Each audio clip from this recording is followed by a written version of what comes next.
নমস্কার। নমস্কার। যে প্রসঙ্গে যাব, ইতিমধ্যে কিন্তু সন্দীপ ঘোষের ল্যাপটপ সেটা হাতে এসছে এবং সেই ল্যাপটপ ঘেঁটে চাঞ্চল্যকর যে বিষয়টা সামনে আসছে, যে অসংখ্য পুরুষের মানে নুড ফটো, মানে উলঙ্গ ফটো সেখানে, এবং নানা রকম তথ্য সামনে আসছে। এই সন্দীপ ঘোষ কেন এতটা প্রভাবশালী, কি মনে হয় আপনার? অ্যাকচুয়ালি মানে যে সমস্ত ঘটনার সঙ্গে জড়িত, তো মনে হয় যে একটা হয় অতিরিক্ত ক্ষমতার স্বাদ যখন পায় কেউ, তখন এই সমস্ত বিভিন্ন রকম পারভার্সন এসে যায়। উনি মানসিক রোগগ্রস্ত, সেটা একটা আলাদা ব্যাপার। দ্বিতীয় যে প্রশ্নটা অংশটা রয়েছে আপনার, যে ক্ষমতাশালী, ক্ষমতার সূত্র ফর্মুলা, একজন সাংসদ দোলা সেন বলেছিলেন না, যে 25 ভাগ যা কামাবে 25 ভাগ নিজের জন্য রেখে 75 ভাগ হেডকোয়ার্টারে পাঠাতে। তো ওটার মধ্যেই ফর্মুলাটা, এই ফর্মুলাটা সবাই শিখে গেছিল। বালু মল্লিক থেকে শুরু করে পার্থ, অনুব্রত, শেখ শাহজাহান, এই সন্দীপ, তো এটা ওই 25-75-এর গল্প। তো উনি 25% নিজের কাছে রেখে 75% পাঠাতেন টাইম মতো। তার জন্য এত প্রোটেকশন, এত বড়া ভয়, আশীর্বাদ ইত্যাদি পাচ্ছেন।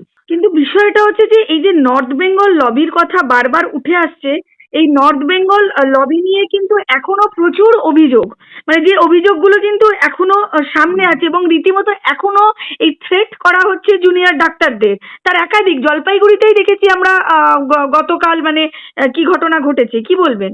ব্যাপারটা হচ্ছে যে এই নর্থ বেঙ্গল লবির যা রোমহর্ষক গল্প সমস্ত শুনছি, তা বলতেই হয় যে আমাদের বাংলার অত্যন্ত সৌভাগ্য যে আমরা শিশুর মতো সরল, অবোধ একজন স্বাস্থ্য সচিব এবং স্বাস্থ্যমন্ত্রী আমরা পেয়েছি, যারা কিছুই জানতো না।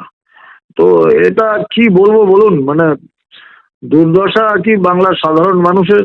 এবং তারা যেরকম প্রশাসন, যেরকম শাসক বেছে নিয়েছিল, তার ফল ভুগছে। সারা বাংলা জানে নর্থ বেঙ্গল লবির ব্যাপারে। নর্থ বেঙ্গল লবি নিয়ে গত 2-3 দিন ধরে আনন্দবাজার পত্রিকায় যে বেরোচ্ছে রিপোর্টিং গুলো, সেগুলো যদি পড়েন, এটা কোনো রোমহর্ষক সিরিজের থেকে কম নয়। ভবিষ্যতে হয়তো ওটিটি সিরিজ হবে, তখন দেখতে হবে যে এই স্বাস্থ্যমন্ত্রী, মুখ্যমন্ত্রী, স্বাস্থ্য সচিব, এই সমস্ত ক্যারেক্টারে কারা অভিনয় করছেন, তাদের অভিনয়টাকে ছাপিয়ে যেতে হবে ওটিটিতে। এছাড়া আর কি বলার আছে বলুন? কিন্তু জুনিয়র ডাক্তাররা যারা গতকাল থেকে অবস্থান করছে স্বাস্থ্য ভবনের সামনে, গতকালও দেখা গেছে যে তাদেরকে আহ্বান জানিয়েছিল একটা বৈঠক করার জন্য, তারা সেটা রিফিউজ করে এবং তারাও কিছু আরো দাবি রাখে।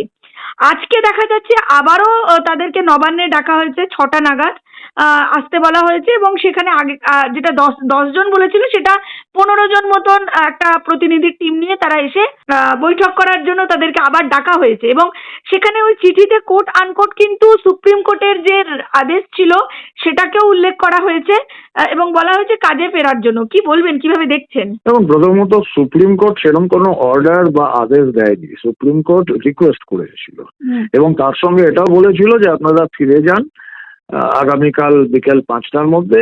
আর যদি তা না হয়, তারপর যদি রাজ্য সরকার কোনো ব্যবস্থা নেয়, তাহলে সুপ্রিম কোর্ট বাধা হয়ে দাঁড়াবে না। তাই এর দুটো পার্সপেক্টিভ। এক, সুপ্রিম কোর্ট রিকোয়েস্ট করেছে এবং রাজ্য সরকার কিন্তু এটা ঘটনা আইন অনুযায়ী ব্যবস্থা নিতেই পারে। এখন সেই ব্যবস্থা নিলে সুপ্রিম কোর্ট বাধা হয়ে দাঁড়াবে না ইন অ্যান্টিসিপেশন, মানে সুপ্রিম কোর্ট আগে থেকে বলবে না রাজ্য সরকারকে যে আপনারা বাধা, মানে কোনো আইনি ব্যবস্থা নিতে পারবেন না।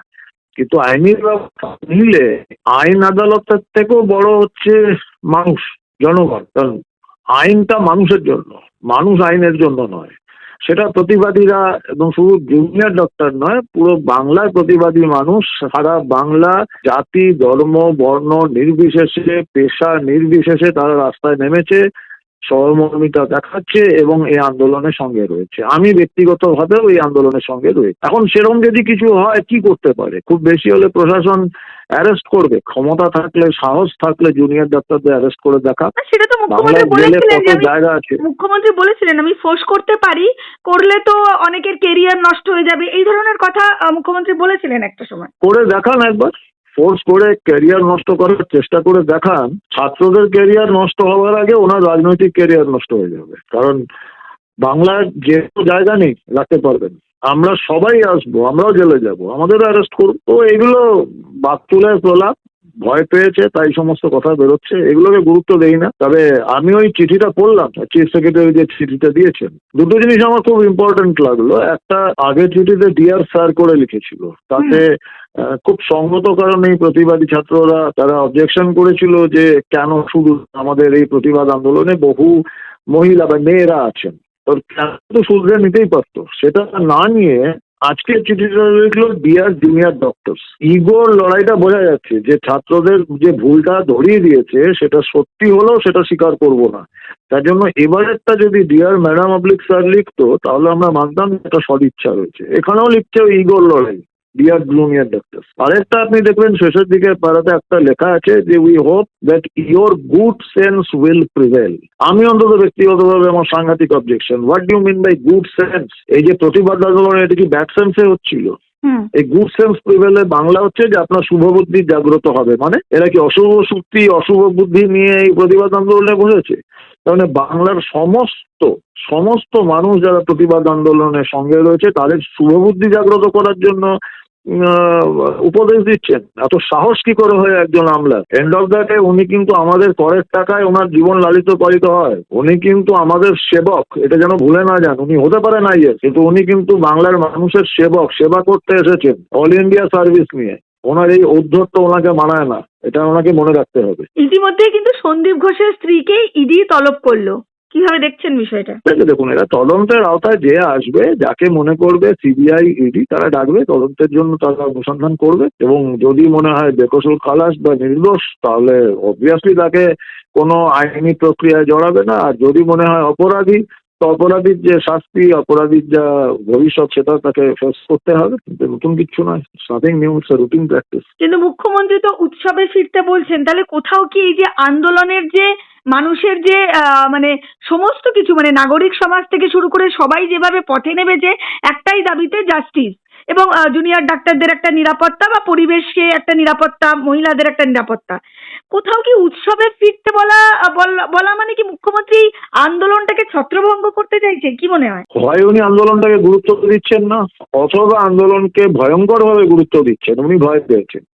উনি জানেন যে এই জুনিয়র ডাক্তাররা যতদিন রাস্তায় ধর্নায় বসে থাকবে, কারণ এটা ভুলে গেলে চলবে না, অভয়া কোনো একটি মেয়ের নাম নয়। অভয়া এখন প্রতিবাদ আন্দোলনের প্রতীক। আর এই প্রতিবাদ আন্দোলনের যে মশাল, সেটা কিন্তু অ্যাকচুয়ালি কাঁধে নিয়ে দৌড়াচ্ছে জুনিয়র ডাক্তাররা। আমরা সারা বাংলার মানুষ তাদের সঙ্গে রয়েছে। তো জুনিয়র ডাক্তারদের আন্দোলনটাকে বিভ্রান্ত করে দেওয়ার জন্য, মানুষকে বিভ্রান্ত করার জন্য এই সমস্ত যদি কেউ বলে থাকে, এই আবহাওয়াতে যেখানে আমাদের বাড়ির মেয়ে, আমার কন্যা সন্তান, আমার বোন ওইরকম ভয়াবহ ভাবে ধর্ষিতা হলো, অত্যন্ত নারকীয় যন্ত্রণার মধ্যে দিয়ে সে প্রাণ হারালো কর্মরত অবস্থায়, ডাক্তার, সরকারি মেডিকেল কলেজ হসপিটালে, তারপরেও যদি কেউ উৎসবে ফেরার কথা বলে, আমি এটাই বলতে পারি যে এরকম বিকৃত রুচি, অসংবেদনশীল, ঘৃণ্য প্রশাসনিক প্রধান ভারতবর্ষ সম্ভবত আজ পর্যন্ত হয়নি। এটা বাংলার চিরকালীন লজ্জা হয়ে থাকলো।